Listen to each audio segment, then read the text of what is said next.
This morning's gospel is a difficult one. I don't know if all of you remember, but this was the gospel passage I was given on my first Sunday with you 3 years ago. And I knew that God was chuckling that I got assigned this particular passage to introduce myself to you.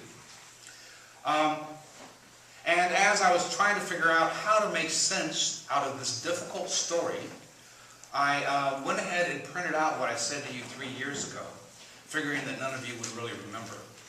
And just in case I couldn't come up with anything new, I would at least have something to say to you. Let's review the story. A wealthy landowner rents out his land to tenants and then puts a manager, a steward, in charge of collecting the rent while he spends his money in a more pleasant place.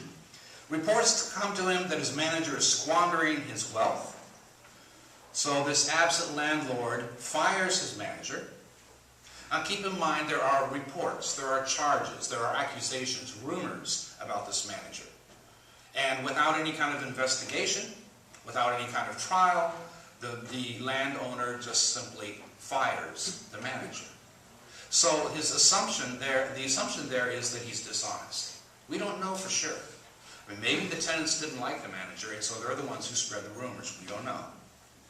But out of desperation, the manager quickly launches a plot to befriend some of those tenants who probably didn't like him very much before, so that he can have some kind of future. At least they'll take him in and he can get shelter for a few days.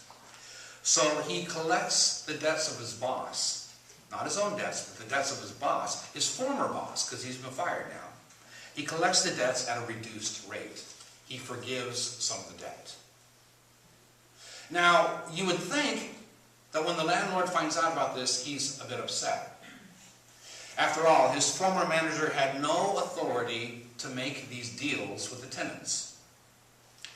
But instead, this landlord praises his former manager and even gives him back his job.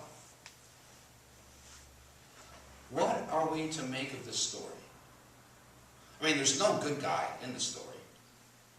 The landlord is a absent landlord, and he fires a guy without really finding out what's going on.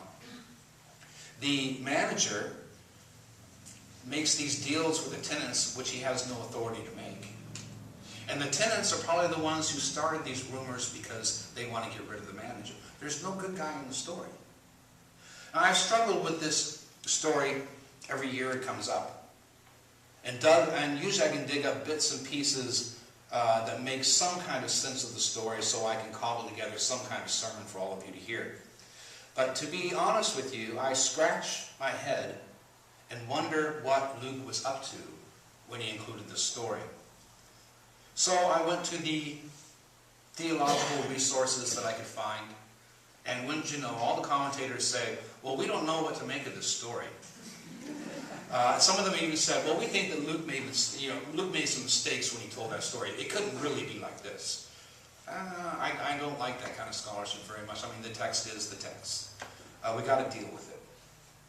But you're not going to hear what I said 3 years ago, because luckily, I came across one guy, Peter Lockhart, a United Church minister, who had he lives in Australia. He had some interesting ideas about this passage, and it's just speculation, but it made more sense to me, and it gave me some way into this passage that I never thought of before. First, we have to recall the 3 stories that are told in Luke before this one. The story of the lost sheep, the story of the lost coin, and the story of the prodigal son. All 3 of these stories are addressed to the Pharisees and scribes, who were grumbling, if you remember, because Jesus was hanging out with tax collectors and sinners.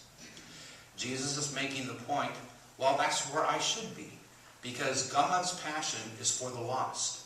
God's passion is to find the lost and lead them home, lead them back into a relationship with God. So he tells 3 distinct stories to try to get that point across to the Pharisees and the scribes. But now, in this story, it is not the Pharisees and scribes that he's addressing. We are told he turned and spoke to his disciples, So we can assume there's a crowd there, and here are the Pharisees and scribes on one side and the disciples on the other. So it's as if he turned his back on the Pharisees and scribes to address the disciples, but knowing very well that the Pharisees and scribes would hear every word that he had to say. So maybe that's what's going on here. What if Jesus was placing the Pharisees and scribes into the role of the landowner? After all, that would seem appropriate because the Pharisees and scribes would be at the top of the pecking order of that particular society.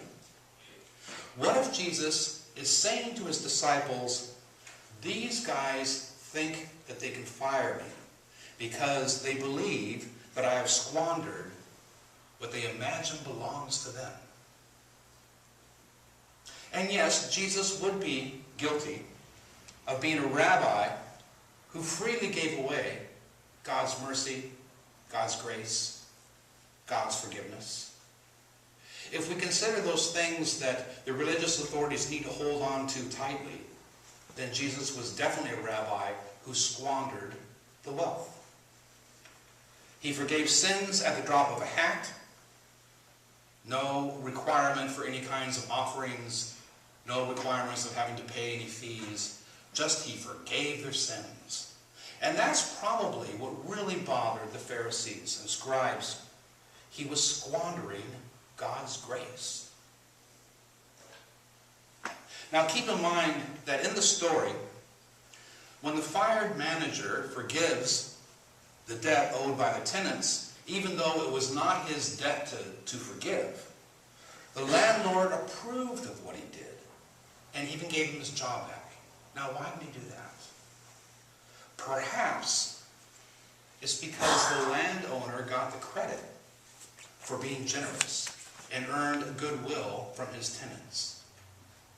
Now when he visits his tenant farm, the tenants are all praising him and telling him what a wonderful person he is because he was so merciful, because he forgave them some of their debt.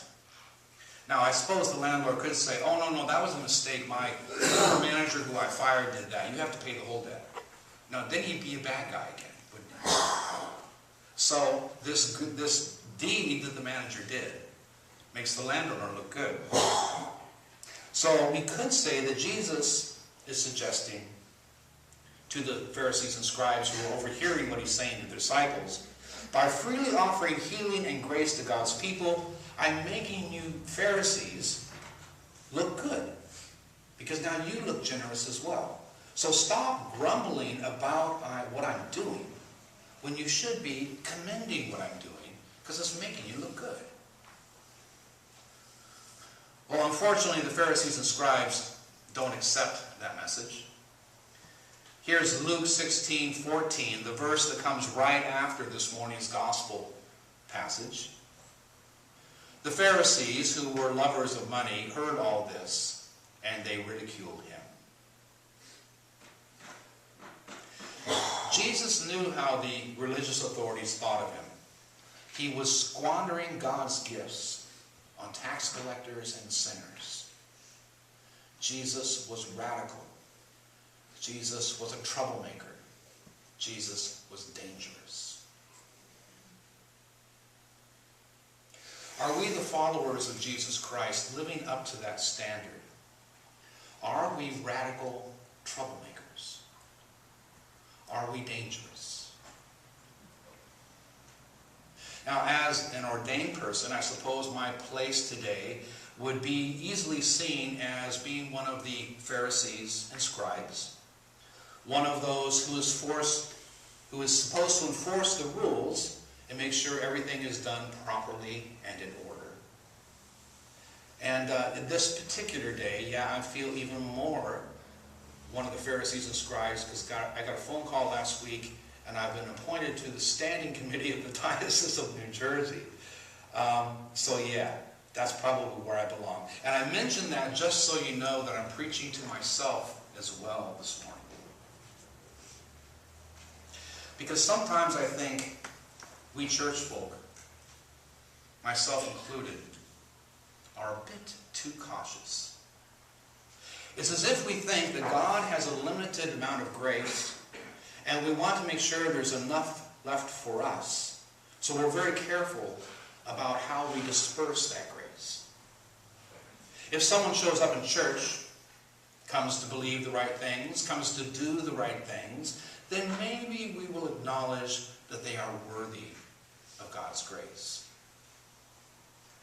And if we think that, then maybe we need to clarify once again what God's grace is all about. God's grace is God's unmerited favor. We don't deserve it. We did nothing to earn it. None of us are worthy of it. It is God's free gift, the gift of the healing power of God's love. And we can't run out of it. God's grace constantly flows through us out into the world. We are not storage jugs of grace with some fear that we're going to run out. We are conduits. We are channels of God's grace. So if we are to be radical conduits of God's grace, God's mercy, God's forgiveness, like Jesus was, what kind of things might we do? My friend Tom Brackett makes this suggestion. What if we advertise services of baptism for anyone that wanted to show up and be baptized? To take that a step further, what if we advertise in the paper that we're going to go down to the lake on Wells Mills Road, and anyone who showed up could be baptized? Or what if we took the church out into the world in other ways? Over the last few Ash Wednesdays, there have been groups of clergy who have gone to the crowded places like the subway stations, and they have offered ashes on the go. In other words, they would offer a smudge of ash and a prayer to anyone who would stop long enough to receive it. In other words, they went to the people whose lives were too busy to have time to go to church on Ash Wednesday. Now, there's just a couple of ideas that the religious authorities might frown on, but seem to be more of the kind of thing that the radical Jesus would do as a pure conduit of God's saving grace. Jesus said, "For the children of this age are more shrewd in dealing with their own generation than are the children of light." If we are to effectively invite more people into the kingdom of God, then we must be shrewd. And that might mean that once in a while we have to be a little radical. Instead of waiting for folks to walk through the door, perhaps it's time to go out into the world and find them. May we each be clear conduits of God's grace, offering everyone, those inside the church, those outside the church, the good news of God's mercy and forgiveness. Amen.